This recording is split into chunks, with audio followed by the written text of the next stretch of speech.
Loading.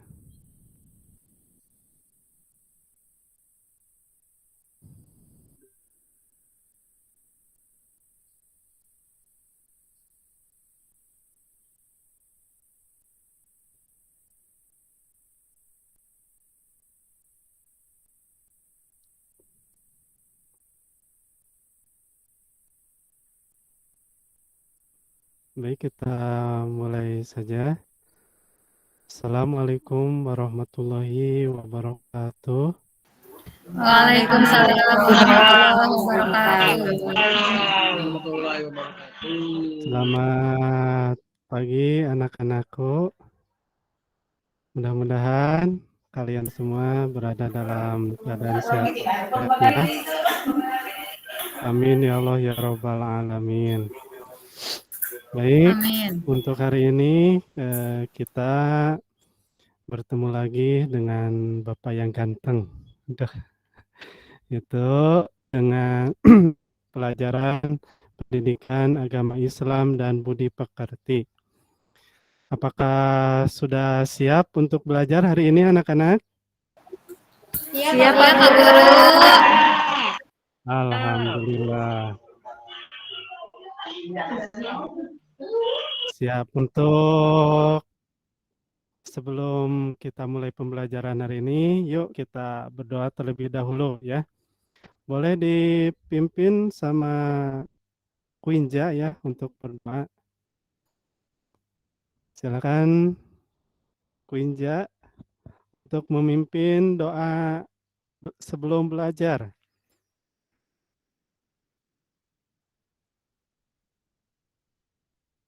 Ayadi. Oh, Ayadi. Dipimpin api-api Ayadi.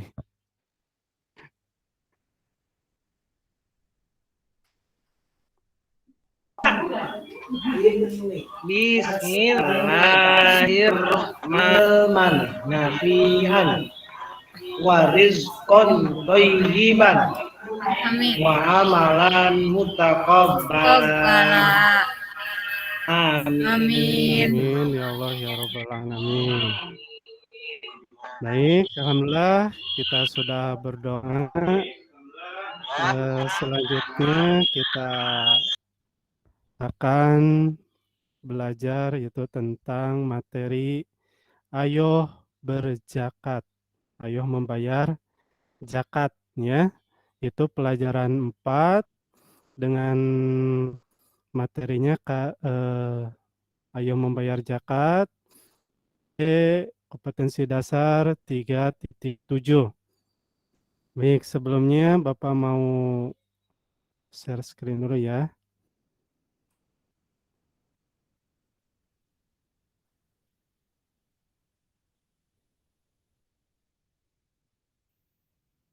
Sebentar.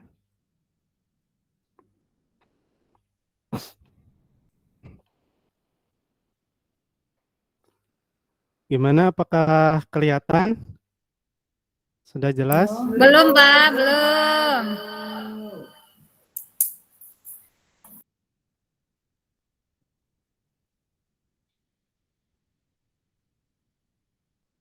Yang ini?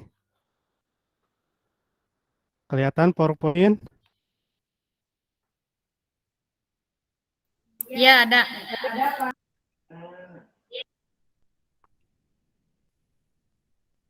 Nah, ada ya.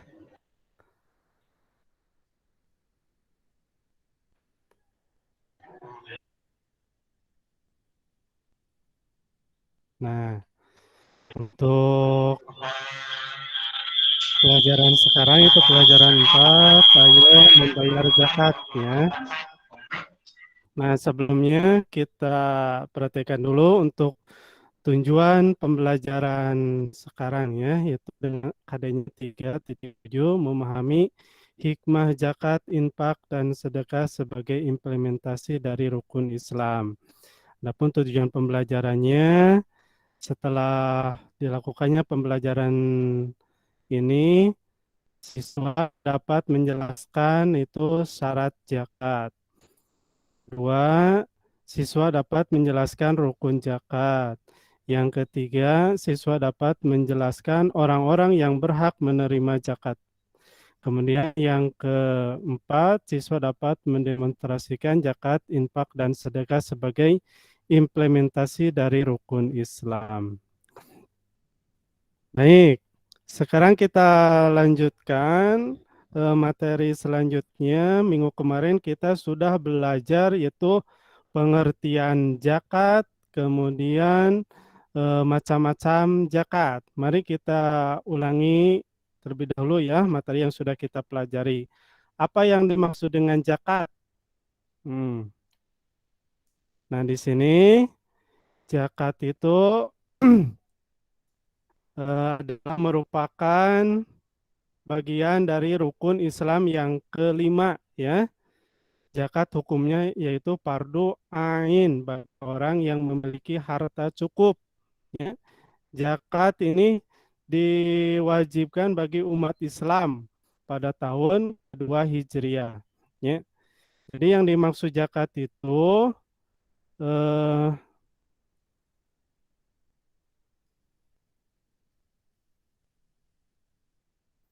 menurut bahasa berarti eh, penyucian atau penambahan dalam ajaran Islam. Zakat itu mengeluarkan sebagian harta kepada orang yang berhak menerimanya apabila sudah mencapai nisab.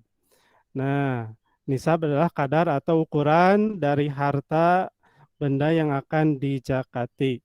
Nah, itu ya kemarin kita sudah belajar pengertian dari zakat. Kemudian selanjutnya pertemuan kemarin sudah belajar yaitu macam-macam zakat. Itu ada duanya secara garis besar, yaitu zakat fitrah yang pertama dan yang kedua yaitu zakat mal. Ya. Nah, adapun untuk materi pembelajaran sekarang kita akan belajar yaitu tentang mustahik zakat atau orang yang berhak menerima zakat. Ya.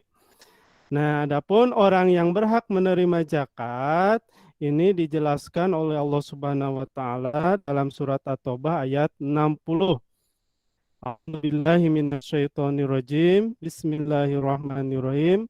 Innama shadaqatu lil fuqara'i wal masakin wal 'amilina 'alaiha wal mu'allafati qulubuhum wa fir riqabi wal gharimina wa fi sabilillah wa ibni sabil faridatan minallah wallahu alimun hakim.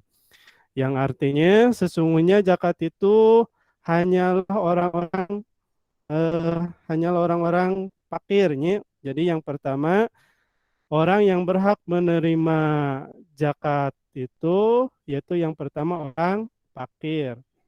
Yang kedua orang miskin wal masakina yaitu orang-orang miskin. Kemudian yang ketiga wal amilina itu amil ya. Jadi orang yang eh, mengelola zakat ya, yang menampung zakat dan mendiskusikannya. Kemudian yang dilunakan hatinya yaitu mu'alaf. Ini orang yang baru masuk Islam ya. Kemudian untuk memerdekakan hamba sahaya, kemudian untuk membebaskan orang yang berhutang, kemudian untuk jalan Allah dan untuk orang yang sedang dalam perjalanan. Sebagai kewajiban dari Allah, Allah Maha mengetahui, Maha bijaksana. Quran surat At-Taubah ayat 60. Jadi kita bisa simpulkan dari surat At-Taubah ayat 60 tersebut, orang yang menerima zakat itu ada 8 ya. Yang pertama yaitu fakir. Ya. Apa yang disebut dengan fakir? Fakir atau orang yang tidak memiliki pekerjaan tetap atau penghasilan yang tidak cukup untuk memenuhi kebutuhan hidupnya. Nah, itu orang fakir. Kemudian miskin. Apa yang dimaksud dengan miskin? Miskin adalah orang yang memiliki pekerjaan tetap, tetapi hasilnya tidak cukup untuk memenuhi kebutuhan pokok hidupnya sehari-hari. Kemudian yang ketiga, yaitu amil. Amil adalah orang yang terlibat dalam panitia zakat. Mereka ini memiliki tugas mengumpulkan zakat dan membagikannya kepada para mustahik. Ya, kemudian yang keempat, mu'alaf adalah orang yang masih lemah imannya. Mereka yang termasuk mu'alaf adalah orang yang baru masuk Islam sehingga perlu diperhatikan agar keimanan dan keislamannya bertambah kuat. Kemudian yang kelima,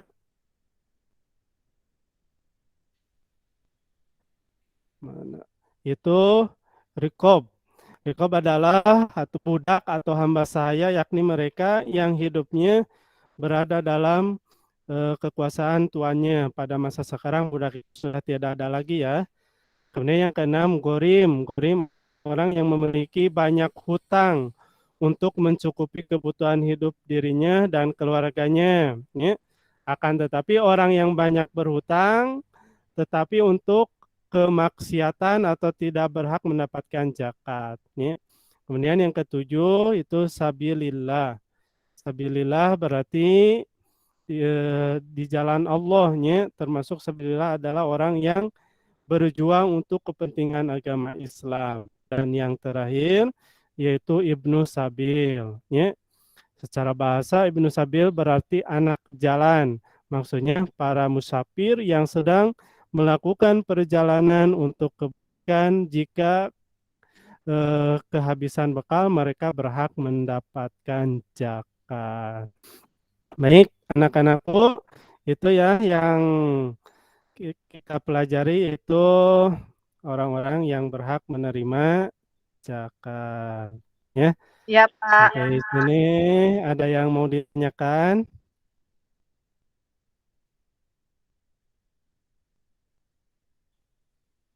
Baik, kalau tidak ada, mari kita tutup pembelajaran hari ini dengan membaca hamdalah ya. Alhamdulillahirabbil Alhamdulillahirobbilalamin. Ya, terima kasih atas perhatiannya. Akhirul kalam, assalamualaikum warahmatullahi wabarakatuh. Waalaikumsalam warahmatullahi wabarakatuh.